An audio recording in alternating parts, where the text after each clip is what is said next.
Hola, hola, hola, hola, ¿cómo tal? ¿Cómo está? ¿Qué tal? Ya comenzamos, ya comenzamos. Hola, un saludo especial a cada uno de ustedes. ¿Cómo están? ¿Cómo están este día? ¿Cómo están esos ánimos donde quiera que usted se encuentre?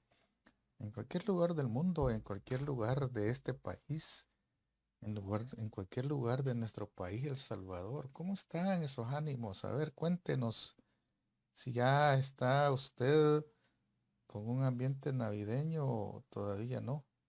A ver, cuéntese la historia. ¿Cómo andan esos ánimos? Es importante conocer cómo están esos ánimos. Es importante darse cuenta cómo marcha su situación en cuanto a la parte de celebración. Yo creo que este año va a ser un poco difícil, ¿verdad? Yo creo que este año va a ser bastante, hasta cierto punto, diferente, porque ya usted no va a poder estar en el mismo ambiente que tenía en los años anteriores. Tiene que tomar en cuenta muchas razones. Sin embargo, hay un detalle importante que usted debe tomar en cuenta. Y de eso vamos a hablar este día.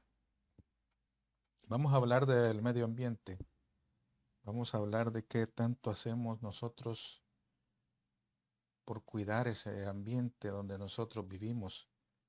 ¿Qué tanto nosotros contribuimos? ¿Cómo, ¿Cuál es nuestra contribución para preservar el ambiente en el cual nosotros nos estamos desarrollando y las generaciones también están esperando que haya un futuro mejor para cada uno en materia ambiental? Estaba leyendo yo un artículo que publicó una revista que se llama Gato Encerrado, que tiene como objetivo hacer una labor periodística investigativa en diferentes partes del mundo, pero se centra en El Salvador en muchos aspectos. Ellos hicieron un estudio sobre la situación climática en el lago de Coatepeque. En ese estudio, esta revista de Gato Encerrado detalla cómo los lugareños por años, por décadas, han estado en una manera abandonados a su suerte, porque los tribunales de justicia no hacen nada en favor de ellos, a pesar de que ellos han puesto denuncias en los tribunales por ciertas situaciones que siempre se dan en nuestros países. Pareciera que es necesario incurrir en un montón de gastos judiciales, tener los mejores abogados para poder desarrollar ese tipo de demanda. Este estudio lo que planteaba era de que en alguna medida un desarrollo hotelero, un desarrollo de tipo recreativo, ¿cómo les había cambiado la vida? ¿Cómo les cambiaba la vida en materia ambiental? Porque se autorizó el funcionamiento de un hotel que se convirtió en un centro de convenciones a orillas del lago de Coatepeque, y por años ellos han resentido porque el lago de Coatepeque para muchas familias en la que circunda el lago han sido el sostenimiento para ellos en materia de agua, en materia de sustento, porque muchas personas vivían de la pesca, sacaban sus peces del lago y los vendían. Esa era su forma normal de subsistencia para la gente y por supuesto para ellos alimentarse con los peces que el lago provee, que es una, que es una cadena alimenticia, ¿no? Una cadena alimenticia válida para muchas personas. Sin embargo, en el momento en el cual autorizan el funcionamiento de este centro recreativo, hace como unos le puedo decir yo, unos 15 años. Nunca se toma en cuenta la situación en la cual vive la gente que están en esa zona y simplemente se ha hecho ojo pacho, como se le llama, ¿va? Se le ha hecho del ojo pacho las autoridades ambientales y la gente que vivían en esa zona perdieron todos esos recursos que tenían acceso. Incluso ellos ya no podían pasar por la propiedad porque ya era una propiedad privada y ellos ya no podían ir al lago a hacer lo que tenían ellos que hacer. Mucha gente ocupaba el lago para sacar agua y el centro recreativo empezó a usar bombas para extraer agua para su piscina, para todo lo que tenían ellos que hacer, para potabilizar su área y deja sin provisiones a la gente, porque ya la gente ese era el afluente de ellos. Adicionalmente, empiezan ellos, estos centros recreativos, a botar basura a cielo abierto en esa zona. Y el juzgado ambiental de Santa Ana emitió una sentencia donde prohibía que esta compañía extrajera agua del lago, porque eso provoca un desajuste ambiental, ¿verdad? Un deterioro de las condiciones, porque como es un lago que no tiene mayor afluente, en algún momento dado esa agua se contamina, porque como ¿a dónde van a tirar las aguas residuales esta gente? De un centro recreativo, de un centro vacacional donde la gente va, hace sus necesidades y todo. ¿A dónde va a parar todos esos desechos? ¿A dónde? Es decir, tiene que hacer una planta de tratamiento demasiado millonaria como para poder costearse eso.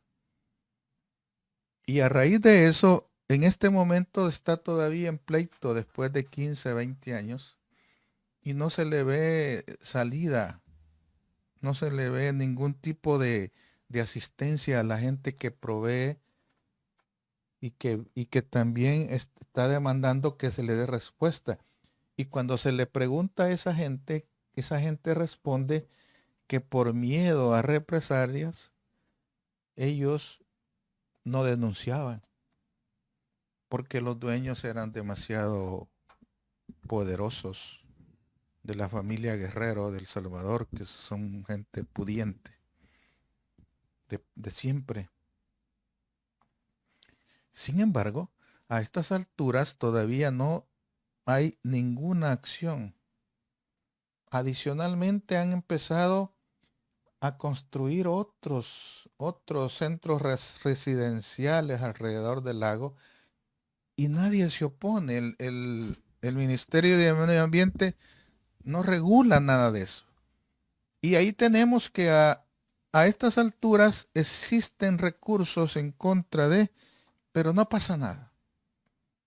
Mientras tanto se deteriora todo el sistema, toda la cuenca de ese lago que en algún momento va a dejar de ser un lago atractivo para que la gente pueda ir a darse un chapuzón, porque va a estar lo suficientemente contaminado como para evitar que eso suceda. Así como el lago de Ilopango, ahí la gente no puede ir a bañarse. Y si se baña es contra su riesgo, pues.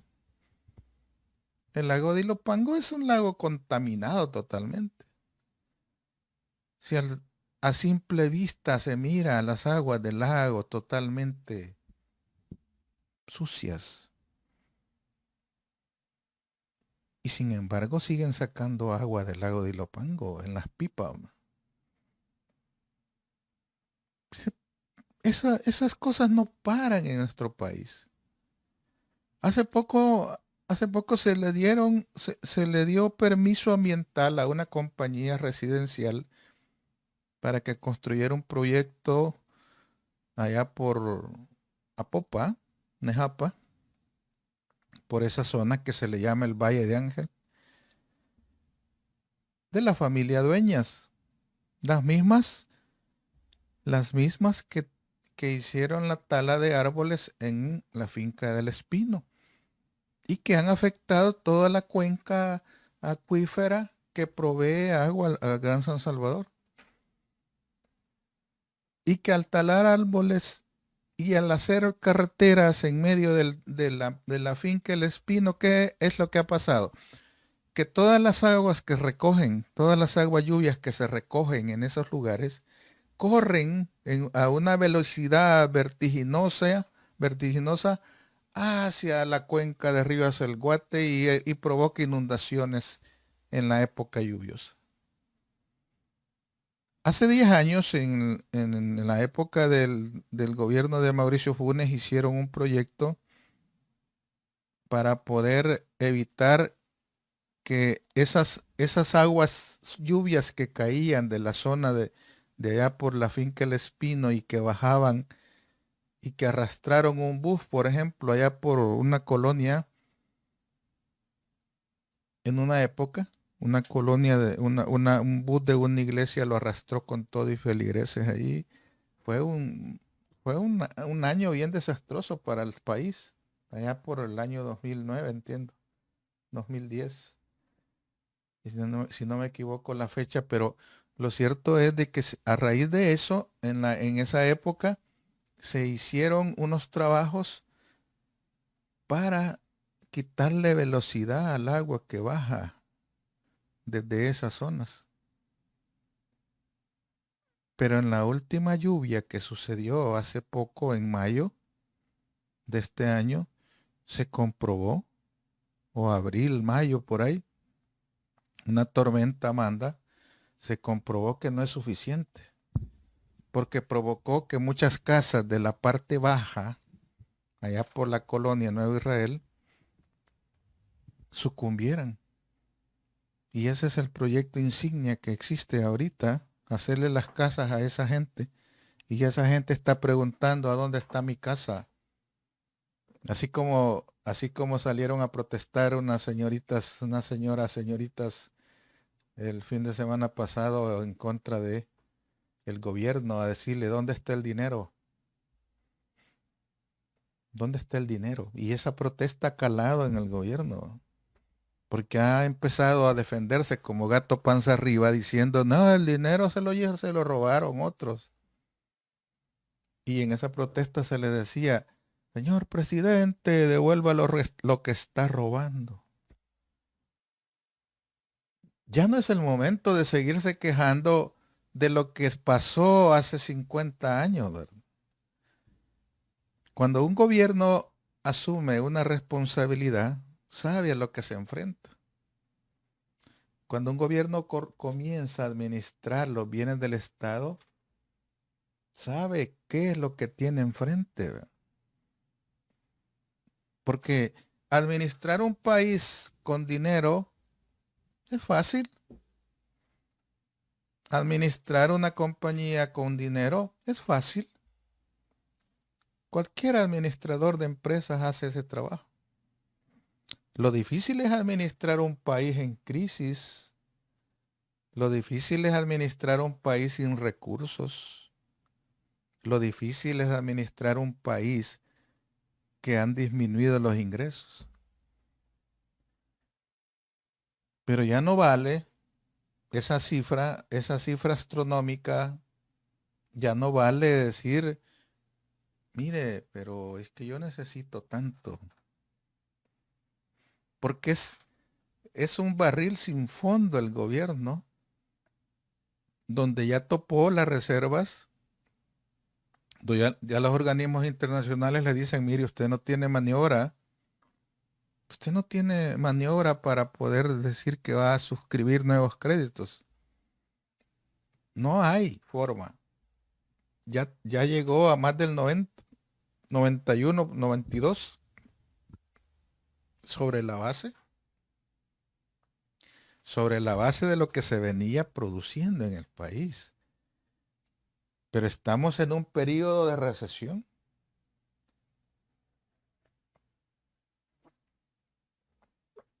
estamos en un periodo de recesión económica, por lo tanto, se tiene que aplicar medidas estrictas de racionamiento, porque no nos vayan a salir en el país con que es necesario aumentar el IVA el otro año, porque si no, no salimos. No vayan a salir con que es necesario poner un impuesto predial sobre los bienes de la gente, porque si no, no salimos.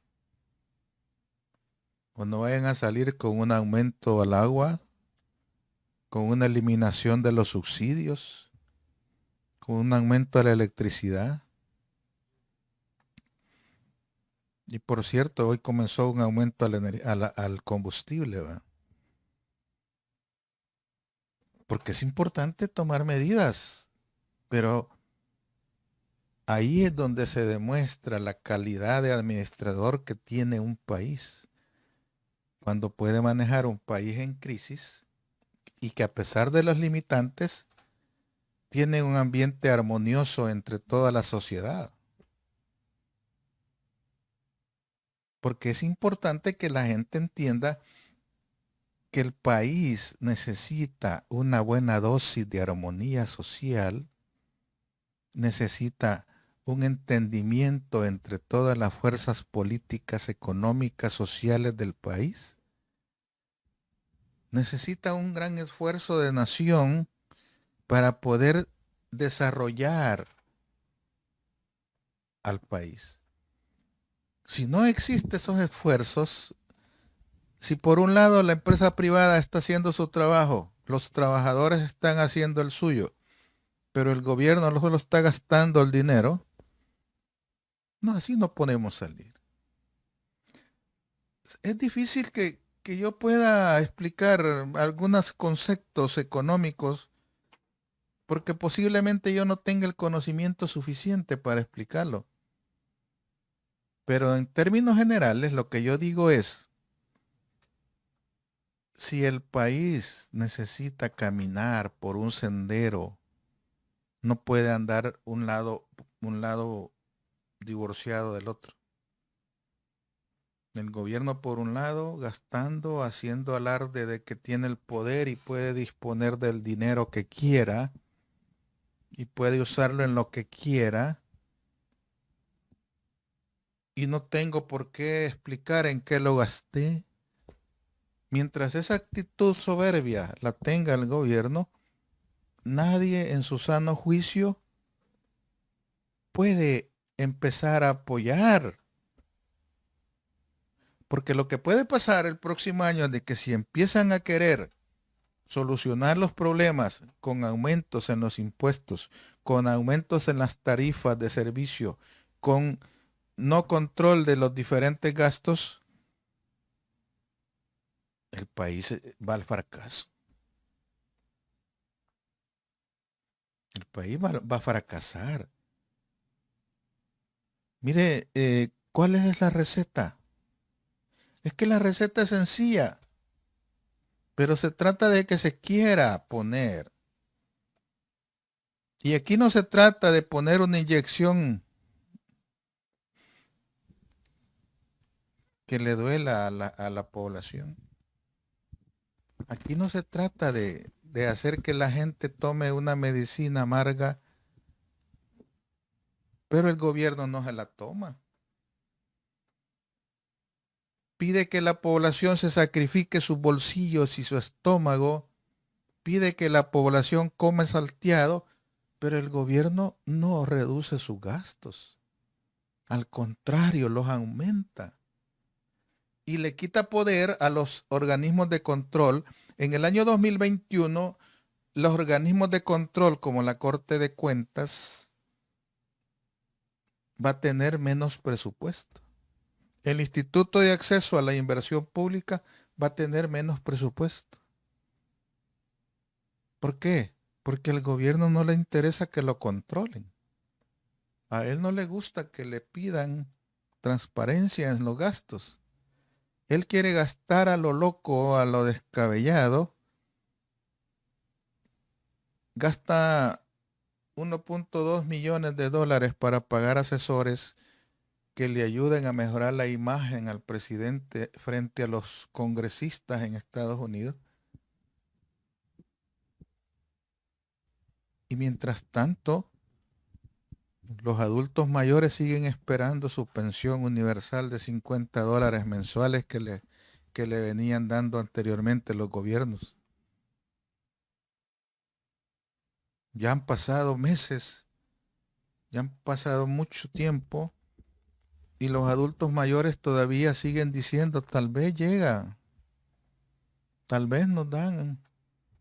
Porque hay mucha gente de edad avanzada que ya no puede trabajar y que se hizo un programa para poder darles una pensión universal de 50 dólares al mes. Para esos ancianos que ya no pueden ellos valerse por sus medios y les daban 50 dólares cada mes que les podía servir para, básicamente les servía para comprar sus medicinas. Básicamente les servía para comprar la comidita, porque muchos de esos adultos mayores son gente sola que ya no puede trabajar y que no tiene alguien que lo sostenga. Sin embargo, este gobierno en El Salvador la hizo a un lado y le valió pepino. Y los ancianos la siguen esperando. ¿Por qué? Porque por un lado le dicen a la población que no tienen dinero, pero por otro lado aparecen un montón de gastos.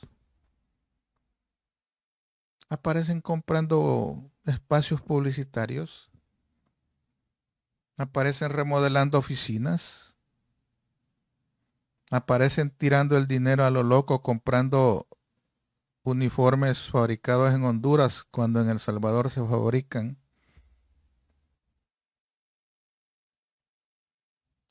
¿Acaso no hay fábricas de uniformes para los personal médico en El Salvador que puedan ganar ese dinerito? Pero prefieren comprárselos a Honduras en lugar de darle trabajo a mucha gente que puede hacer eso. Prefieren comprarle a compañías panameñas o compañías mexicanas o compañías argentinas que comprarle a los productores salvadoreños. Porque al comprarle a los productores salvadoreños, estos productores pueden emplear a más personas salvadoreñas y ayudarles con sus gastos a cambio de trabajo. Pero solo en empaque, solo para empaquetar, óigase bien, para empaquetar los productos que andaba regalando el gobierno, le pagan a una empresa panameña 8.5 millones de dólares. ¿Y por qué no se lo pagan a una compañía en El Salvador? ¿Por qué no emplean a unos miles de personas salvadoreñas para que puedan generar algún ingreso de ellos? Más de 5,000 personas quedaron sin trabajo. ¿Por qué no las contratan para que embolsen esos productos y se ganen ese dinero en lugar de pagarle a una compañía panameña?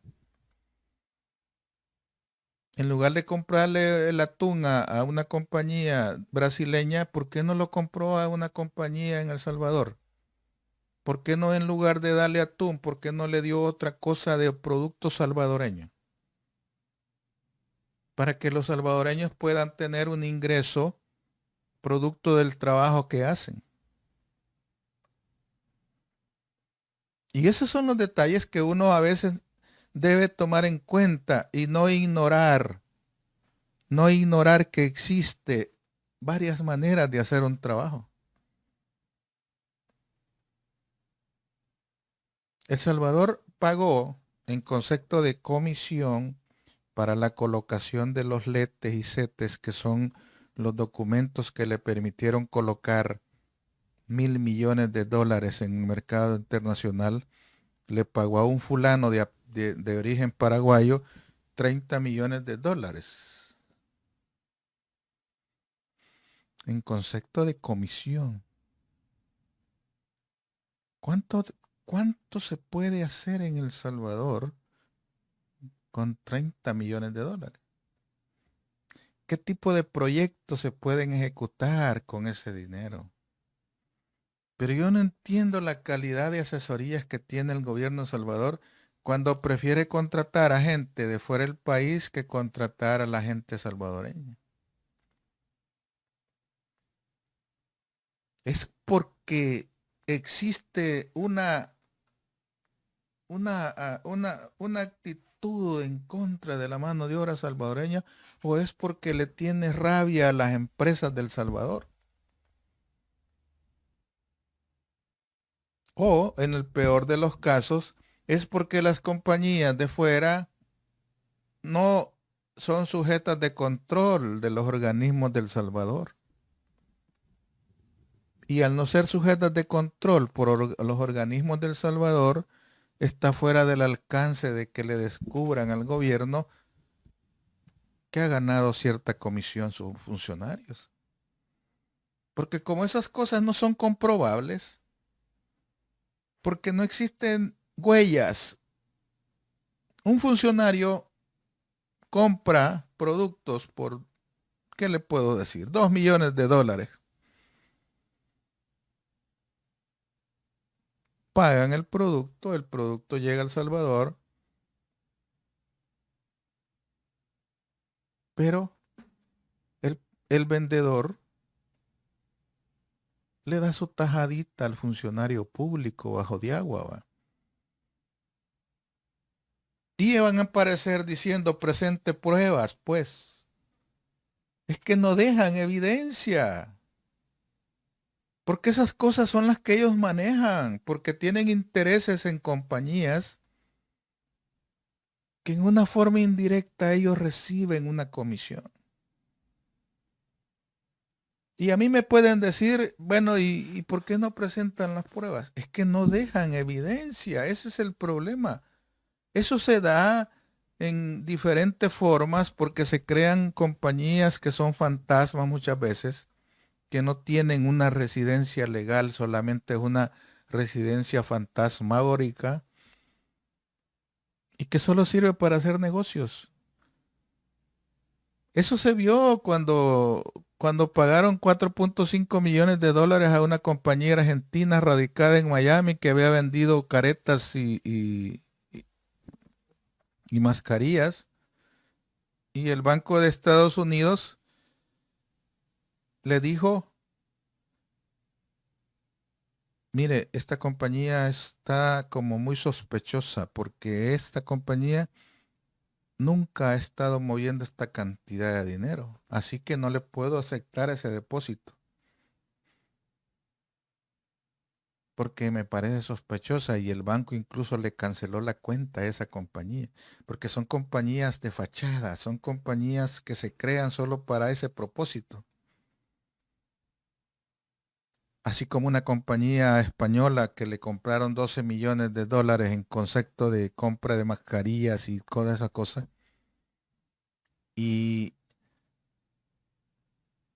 de eso no ha dicho nada la fiscalía, de todo ese rollo que anduvo allá haciendo show en el Ministerio de Salud, ¿verdad? Ya no dijeron nada de que fueron a allanar las oficinas del Ministerio de Salud y ahí pasó o no pasó nada. ¿Encontraron algo o no encontraron? Porque se habla de que hay muchos médicos en diferentes hospitales que han destruido evidencias de la poca evidencia que pudo haber.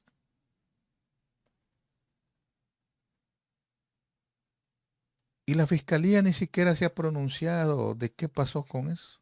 Solo dijeron que había encontrado esto, lo otro, había encontrado actas que no coincidían, pero nada en concreto. Hasta ahora no han dicho nada. Quiero saludar a Norberto Luna. Saludos, Norberto Luna, ¿cómo está? Está escuchando demasiado suave el audio, dice. Ya lo vamos a revisar, pero yo lo estoy escuchando fuerte. Vamos a mejorarlo, vamos a mejorarlo. Saludos, Georgina López. Saludos, buenas noches, Vicky Figueroa. Hola, Vicky Figueroa. Feliz cumpleaños, Vicky. Me contaron que estaba regalando cake, ahí me avisa. Saludos. Y Dalia Reyes dice que mis ánimos en desesperanza. Pero es que la esperanza nunca se pierde. Eso es lo último, dice, ¿verdad? Saludos, el otro año la gasolina se venderá en litros, no en galones. Ah, felicidades. Hoy sí, ve. Hoy sí la hicieron los salvadoreños. Ni Estados Unidos se vende en litros, aquí se venden galones. ¿De quién ha sido la brillante idea esa? Aquí se venden galones. Solo en México se venden litros, entiendo, en Venezuela parece. Pero El Salvador, ¿cuál es el objeto? Vender por dólares, un dólar de gasolina. Porque vale $4 el galón. Un litro valdría uno y algo. Edwin Trejo, saludos. La familia Doña con el aval de destruir el pequeño pulmón de la capital autorizado por el Ministerio del Medio Ambiente. Y no le bastó a la familia Doña destruir el pulmón que se llama Parque de los Pericos, se llamaba, ¿verdad? Y que hicieron hasta una residencial y centros comerciales y hoteles. Y para callarle la boca, les regalaron un terreno a los musulmanes para que hicieran una iglesia, la primera iglesia musulmana en El Salvador. Tamaña iglesia ahí, ¿verdad? Ahí se los echaron a la bolsa, ¿va? Les regalaron unos cuantos acres ahí y con eso ya los callaron. Así funciona ese tipo de gente. Mario González, a Sánchez Serén nunca se quejó. La asamblea, la sala y las maras se conjugaron para sabotear la gobernabilidad. La sencillez de uno contrasta con la altivez de otro. A Sánchez Serén le bloquearon un proyecto, un préstamo por 900 millones, que incluso llegó hasta la sala de lo constitucional, que hubiera podido salvar la economía, porque esos 900 millones se tenía que pagar. Y como no se le aprobaron para que adquiriera créditos, los tuvo que agarrar del ingreso corriente. ¿Y eso qué pasa? Que se dejan de atenderse otras prioridades. No sé por qué cuando hace frío como que le da más sed a uno, ¿va? Idealia dice que en Jiquilisco les han quitado tierras a un grupo de familia y el juez es cómplice. Sí, y van a hacer un proyecto urbanístico turístico en una isla que le van a llamar ¿cómo le van a llamar a ese proyecto? El Cancún, ¿verdad? El Cancún en El Salvador. ¿Por qué? Porque en El Salvador tenemos ese problema, fíjese. En El Salvador, yo siempre digo de que hay gente que no es realista. En El Salvador hay gente que no es realista y que come frijoles y eruta pollo, ¿va? En El Salvador tenemos ese serio problema de que hay mucha gente que socialmente está desubicada. Hay gente en El Salvador que cree que porque tiene un carrito ya es una gente de clase media, ¿va? Hay gente que cree que porque trabaja en el gobierno como empleado público ya es de clase media. O cree que porque ya tiene un trabajo X en alguna compañía grande ya es una clase media. Y entonces a esa gente que está como desubicada, que cree que por ser clase media es una clase superior, le tengo una noticia. No existe la clase media. La clase media es una figura que le han vendido a los consumidores para hacerles creer que son superiores.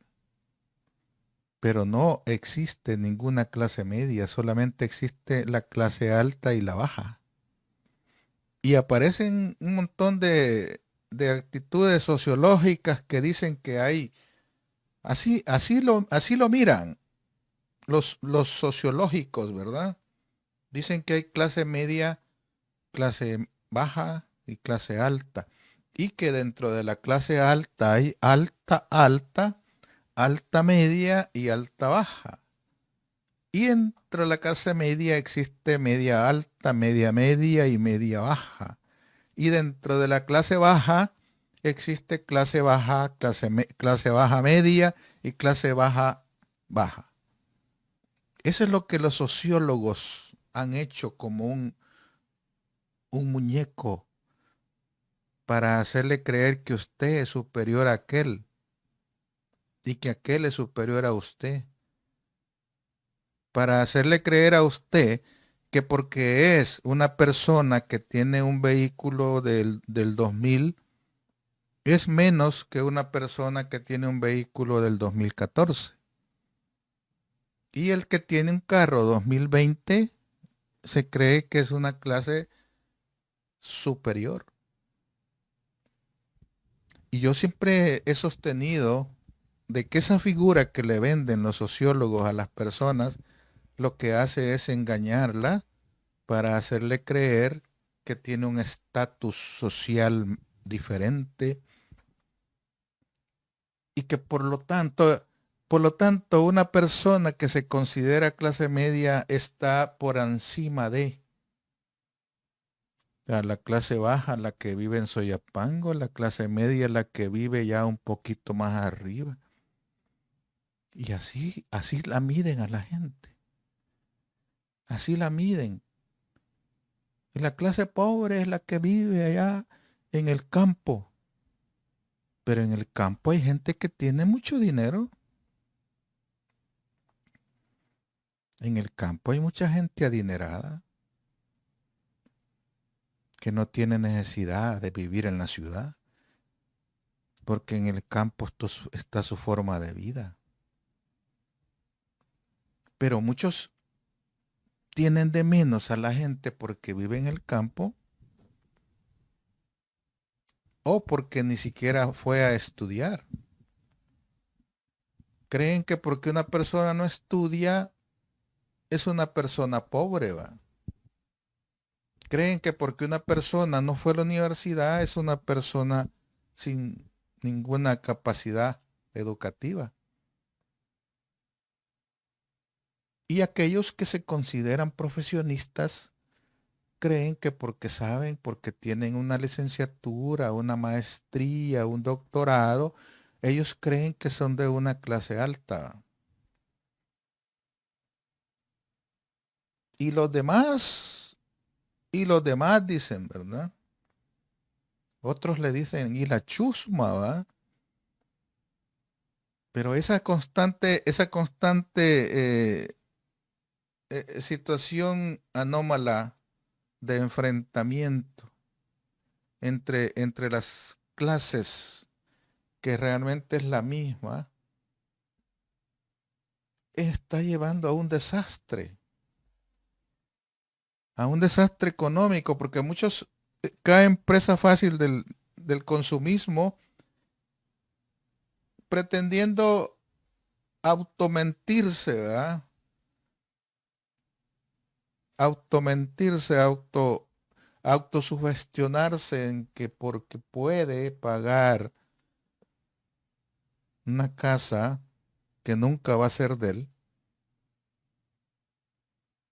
porque puede pagar una cuota al banco en una casa de $1,000 en una residencial cuya casa jamás va a ser de él. Sigue siendo del banco hasta la vida, hasta que se muera.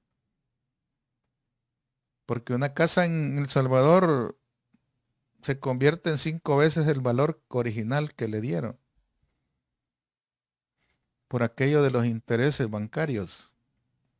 Y sigue siendo del banco porque los primeros, la mitad de la vida del préstamo solo paga intereses.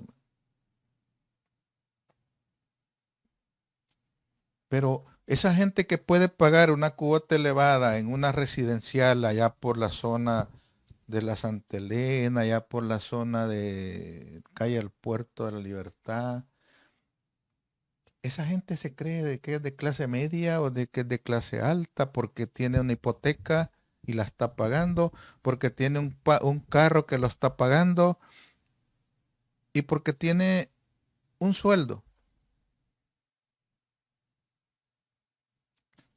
Por eso él cree y está en una situación de comodidad. Es una clase adormecida para mí. La clase adormecida es aquella que no está reaccionando a la realidad del país. La clase adormecida es aquella que para ellos todo está bien. Porque los de la clase alta, los verdaderos ricos en El Salvador, esos no tienen créditos, esos no tienen casa que la estén pagando. Porque si no se convierten en una clase trabajadora, la clase rica es aquella que heredó casas de los padres y las fueron pasando de generación en generación y nunca en su vida han sabido lo que es pagar una casa, nunca en su vida han estado con esa preocupación el fin de mes que tiene que pagar la cuota al banco, porque son las casas de sus padres que se las regalaron, las heredaron y ahí están de familia de generación en generación. Y muchos viven de rentar esas casas a otros y esa es su forma de vida. Pero aquellas personas que apenas están subsistiendo para pagar la casa que les dio el fondo allá por el año 2000, ya llevan 20 años pagándola y no es de ellos todavía. Esa gente cree que porque tiene una casa grande es de la edad de la clase media y mira de menos a la gente, al personal, a la gente que trabaja en las maquilas, mira de menos a la gente que trabaja en el tren de aseo, porque para ellos son los superiores. Y esa actitud mezquina que tienen muchos no las hace ver más allá de lo que realmente sucede. Y mucha gente en el campo, ojo, mucha gente en el campo tiene sus propiedades y no tiene que estar pagando nada. Tiene su terrenito, hizo su casita como sea, modestamente, pero no está endeudado. No tiene que estar pagando casas como nosotros los que trabajamos. Los que trabajamos tenemos que estar pagando una casa porque no existe otra manera. Nadie nos heredó a nosotros como para poder tener eso y no tener que estar pagando donde vivir. Sin embargo, a la gente que vive en el campo, que tiene su casa, que no tiene que estar pagando hipotecas, mucha gente de la ciudad que va a Coyol quebrado, Coyol comido, la mira de menos. Cree que porque eso, porque su papá es político, porque su papá es diputado, porque su mamá es diputada, son de la clase media. Si solo hay dos clases, el que tiene dinero y el que no tiene dinero. Y no tiene nada que ver donde vive, no tiene nada que ver donde trabaja, no tiene nada que ver el dinero que tenga, sino que o tiene o no tiene. Esa es la realidad. Si usted es una persona que vive coyol quebrado, coyol comido y cree que es de clase media, déjeme decirle que está engañado. déjeme decirle que usted no es, ni siquiera la idea tiene de lo que significa ser de clase. Y esa, a usted le han mentido una idea equivocada y usted se la ha comido fácil. Usted se ha tragado la píldora que porque es capaz de estar endeudado toda la vida, es una persona que tiene dinero. Y solo le queda el gusto de tocar el pago, el cheque, o ni siquiera lo toca, porque hoy les hacen pago de depósito directo. Solamente recibe el pago, va a cobrarlo y lo va a pagar. Eso se considera ser de clase media. Y ese fenómeno social también aplica aquí en Estados Unidos. Aquí en Estados Unidos la gente cree que porque tiene una casa bonita, porque tiene un carro bonito, cree que por eso es una clase superior a los indocumentados. Y mira de menos a los compatriotas porque no son ciudadanos. Mira de menos a los compatriotas porque no tienen residencia. Ah, pero vos solo tenés TPS, pero vos no tenés esto, vos no tenés... Y yo soy residente, yo soy ciudadano. Y eso lo hace creer que por su condición migratoria, es superior a los compatriotas que no tienen el estatus migratorio como ellos. Y los miran de menos a los compatriotas que no tienen documentos. Y agárrense, son salvadoreños también. Porque el peor cuchillo, el peor enemigo de un salvadoreño en Estados Unidos es otro salvadoreño.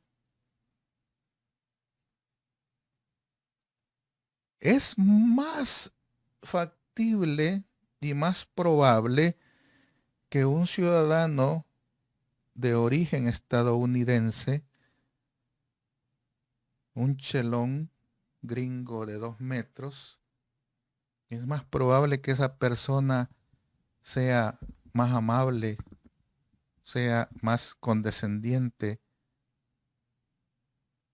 que un indio patarrajada que se cree que porque ya es ciudadano puede ver de menos a los compatriotas que andan buscando y luchando por el TPS,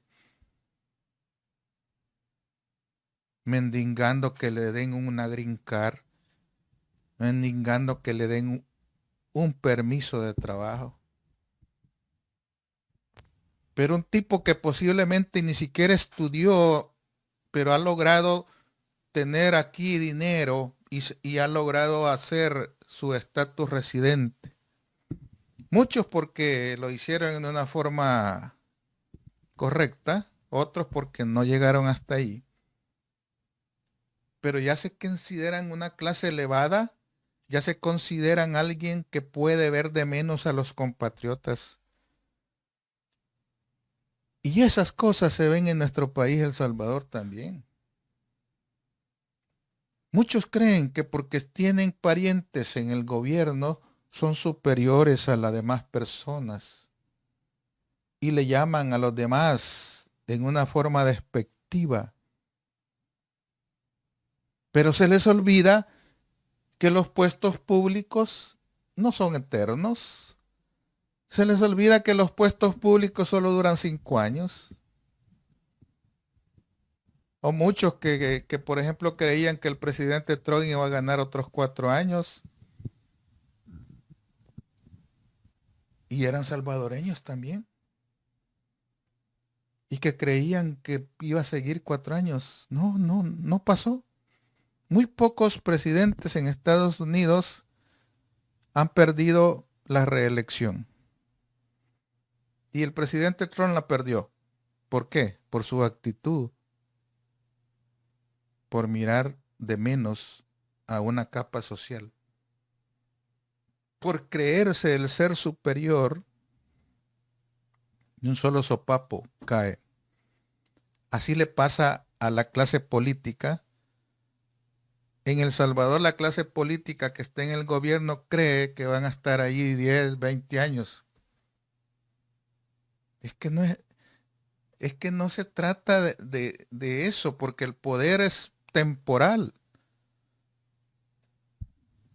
Pero las cosas caen por su peso y andan haciendo cuentas en el aire, creyendo que pueden ganar 70 diputados, creyendo que van a ser una planadora y que todo van a poder hacer. Pero sorpresa, así no funciona la política. La elección, la elección de diputados no funciona como el presidencial. Y si así fuera, la última encuesta de la UCA dice que la preferencia electoral para el partido en el gobierno es del 44%. O sea que no podría ganar ni la elección presidencial. Porque la elección presidencial se gana con el 51%. Pero vamos a suponer que gane 44%. Vamos a suponer que esa encuesta se aplica en una forma directa y en una forma plana.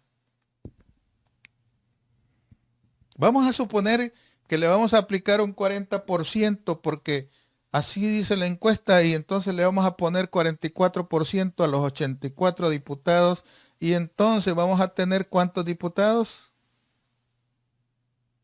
30 diputados, 32 diputados, 35 diputados, no 70. Pero en una forma maliciosa el presidente está tratando de confundir a la población diciéndole que ellos van a ganar 70 diputados. Porque si usted hace la cuenta, en una forma simple, no, ni siquiera le da 35. Y la pregunta del millón es ¿de dónde sacó 70? Ah, porque él quiere hacer creer a la población de que si no lo saca hay fraude. Porque según él los demás partidos no aparecen. Según el presidente Salvador, los demás partidos no van a poder tener diputados suficientes. Pero se les olvida a los analistas que la población da sorpresas. Muchos en Estados Unidos decían que Trump no tenía contendiente. Incluso yo lo dije hace 2 años que no veía dentro de los demócratas a alguien que pudiera ganarle al presidente Trump. Porque aparecía un montón de candidatos que yo no los veía potencialmente victoriosos para el Partido Demócrata. Aparecía Bernie Sanders, que solamente es fuerte allá en el norte, pero los demás no. Aparecían la Kamala Harris en California, pero era fuerte en California, pero en el resto del país no. Y aparecía un montón de candidatos por ahí, cientos de candidatos demócratas, y que poco a poco se fueron disipando, pero no aparecía Joe Biden. Él no se había lanzado todavía. Y entonces aparece y dice, me lanzo. Y yo creo de que tenía la percepción que yo también tenía, de que no se veía dentro de los demócratas un candidato que podía ganarle a Trump. No aparecía un candidato. Por eso yo lo dije hace 2 años y dije, no veo un potencial oponente que le pueda hacer frente a Trump. Y apareció y se lanza Joe Biden y empieza la gente a pensar y decir, ahora sí puede estar pareja la contienda. Pero hasta esas alturas, hace un año, todavía no se podía visualizar que Joe Biden ganara. Y el presidente Trump se hacía como el pavo real, diciendo yo estoy arriba de las encuestas, yo tengo mayor apoyo y no existe contendiente para mí. Hace un año dijo eso, que no tenía alguien que le hiciera frente. Un año después, todo da vuelta, porque al final quien decide es el votante cuando está enfrente de la urna, y ahí ya no deciden las encuestas, ahí ya no decide nadie más que el que está en la papeleta de votación y dice, yo le voy a dar el voto a este. Por eso es que las encuestas de El Salvador pueden arrojar lo que quieran, pero un detalle importante es de que hace como unos 5 meses se hablaba de que el presidente tenía un 97% de aprobación.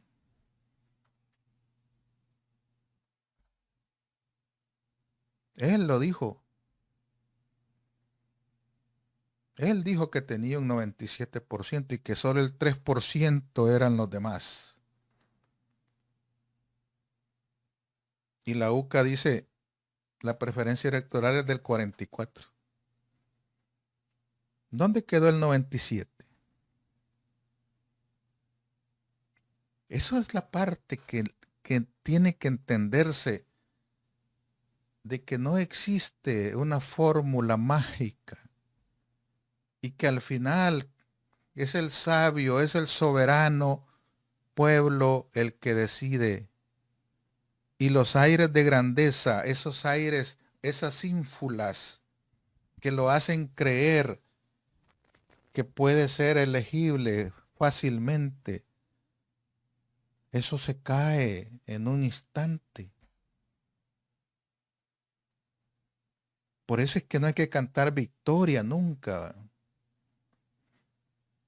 No hay que cantar victoria nunca, porque todo eso cae por su peso. Quiero saludar aquí a María del Carmen Contreras. Saludos, señora María Carmen Contreras. Es un gusto saludarla y qué bueno que anda por aquí. Bartolomé Pérez, saludos. Oscar Pin, ¿cómo está? El otro dice aquí. Aquil Tirana, saludos Aquil Tirana, ¿cómo está? Mario González, saludos. Estamos saludando también a Juan José Serna, ¿cómo está? Y Dalia Reyes dice, solo el pueblo salva al pueblo, así es. Juan Francisco Surio, saludos. Estimado, la iglesia no es musulmana, es mormona. ¿Cuál? ¿Cuál iglesia? No, ponga cuidado a lo que dije. No, hay una, ¿cómo le llaman a eso? Ay, ¿cómo le llaman a eso, hombre? Se me fue de la palabra, pero sí hay una, y la mormona es otra. Ramírez Dan, saludos Ramírez Dan. Guillermo Escobar, saludos. Costa Rica venden litros, dice hace años. Sí, ¿verdad? Ramírez Dan, saludos desde El Salvador. José Manuel López, saludos. El gobierno es candil de la calle, oscuridad de su casa. Juan José Cerna, así es. Delmi Mejía, saludos. Esa división la generó, dice Ramírez Dan, el capitalismo para embrutecer al proletariado y dividirlo. Aquí solo hay dos clases, los dueños de los medios y los que tenemos que vender nuestro intelecto, la fuerza bruta para sobrevivir. Así es. Así es. Si usted es un empleado en cualquier medio, grande, pequeño o lo que sea, pero es empleado, Usted no puede considerarse que tiene una clase privilegiada. Usted es un empleado. Y cuando el dueño de los medios de producción, o sea, el dueño del trabajo, decide quitarlo, usted no es nada. Quien tiene el poder es el dueño de los medios. Pero al final solo hay dos. No hay más. Investigue, por favor, dice, no sé a qué se refiere Idalia. Pero igual, las empresas que más rápido crecerán serán las relacionadas con Internet. El Salvador es solo consumidor de esa industria. Clase media y baja no cotizan en esos rubros. Octaviano Machuca, saludos. Y mire qué pleito tiene en este momento Facebook en Estados Unidos. En Estados Unidos están juzgando al dueño de Facebook y lo están tildando de prácticas monopólicas. Y le están tratando de quitar el control y que le están exigiendo que al final tiene que vender a WhatsApp y a Instagram. Porque Facebook, en una forma monopólica, como yo lo he dicho siempre, compró WhatsApp y compró Instagram porque le estaban haciendo competencia. Y hoy a esas plataformas las tiene bajo control y las está convirtiendo en otra parte de Facebook. Y no me extrañaría que aparezca queriendo comprar a TikTok, por ejemplo, que va para arriba, ya tiene 900 millones de suscriptores. Y ya Facebook superó los 1.000 millones. Pero esa práctica que ha hecho Facebook de comprar las compañías emergentes, se le llama, esas compañías que van superando cada día en preferencia de la audiencia, eso dijo, mejor las compro porque no vaya a ser que me desbanquen. Pero hoy la junta que ve la parte de comercio en Estados Unidos está diciendo, mire, señor de Facebook, usted está infringiendo una ley de monopolio. Lo mismo sucede en El Salvador. Hay compañías en El Salvador que tienen el control de muchas cosas y no pasa nada. ¿Quiénes tienen el control del Internet en El Salvador? Solo hay dos grandes compañías, Tigo y Claro. Porque Tigo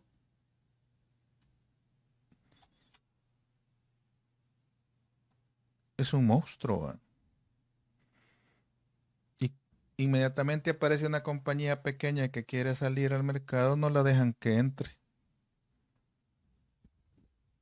Mire si Digicel ha crecido. Y Digicel fue parte, Digicel empezó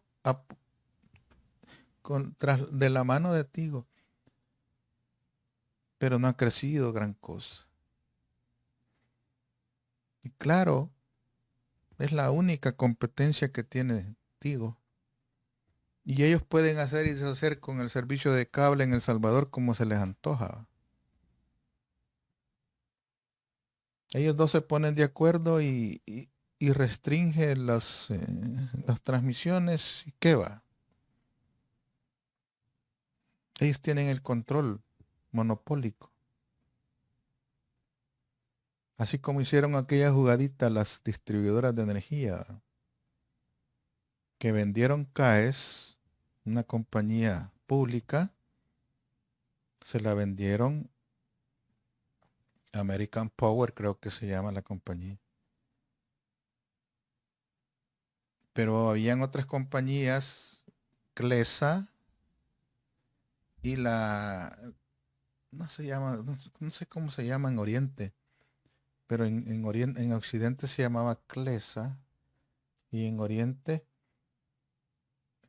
se crearon compañías por separado. Pero hoy, quien es dueño de todas esas compañías es la misma dueña de CAES.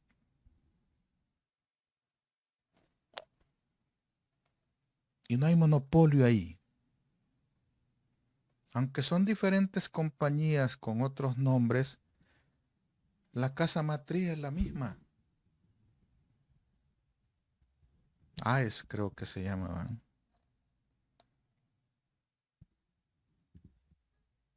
Y entonces, ¿qué es lo que pasa?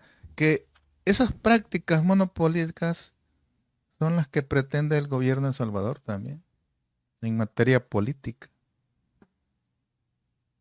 En materia política se quiere convertir en un monopolio, queriendo tener el control de los tres órganos importantes. Y si tiene el control de esos tres órganos, puede hacer y deshacer como quiera. Puede elegir a las instituciones, puede elegir a los funcionarios que lo van a controlar a su gusto. ¿Y qué pasa? ¿Quién puede parar eso? ¿Quién puede parar esa intención que tiene el actual gobierno? Solo el votante, solo el soberano, aquel que tiene en sus manos la decisión de poner y quitar gobiernos. Solamente. Mientras eso no sucede, pueden seguir haciendo cuentos en el aire, pueden empezar a hacer números, números mentirosos, pero al final quien va a decidir es el votante. No más.